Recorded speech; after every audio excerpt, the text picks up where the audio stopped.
So character बिल्डिंगची process म्हणायला गेलात तर इट्स अ कम्प्लीट डिफरंट. म्हणजे ते पहिले स्टार्टिंगला जे मी करते ते की कॅरेक्टरचं पास्ट प्रेझेंट फ्युचर कसं असेल किंवा कॅरेक्टरचं ती चालते कशी, ती बोलते कशी, ह्या पर्टिक्युलर सिच्युएशनला ती काय करणार आहे किंवा काय करू शकते ह्या गोष्टीचं. I put my self in the situations की बाबा ही एक सिच्युएशन असेल तर याच्यात फॉर एक्झाम्पल ओवी काय करते ह्या एका सिच्युएशनमध्ये, ती कशी बोलेल, ती कशी वागेल, ती कशी बसेल.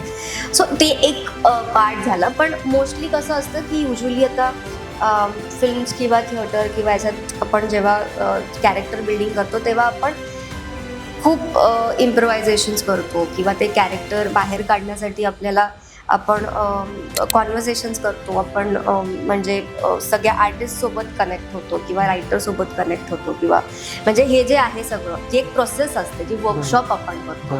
सो त्या प्रोसेसमध्ये जसं जसं तुम्ही म्हणजे कदाचित त्या इम्प्रोव्हायझेशन्समधून किंवा त्या थॉट प्रोसेसमधून कदाचित ज्या गोष्टी रायटर आणि डिरेक्टरनेही विचार केलेल्या नसतात त्यासुद्धा कधी कधी बाहेर येतात थ्रू ॲक्टर्स. आता ते बरोबर आहे चुकीचं आहे ते नंतरच्या गोष्टी आहेत, पण अशा गोष्टी पण बाहेर येतात. सो हा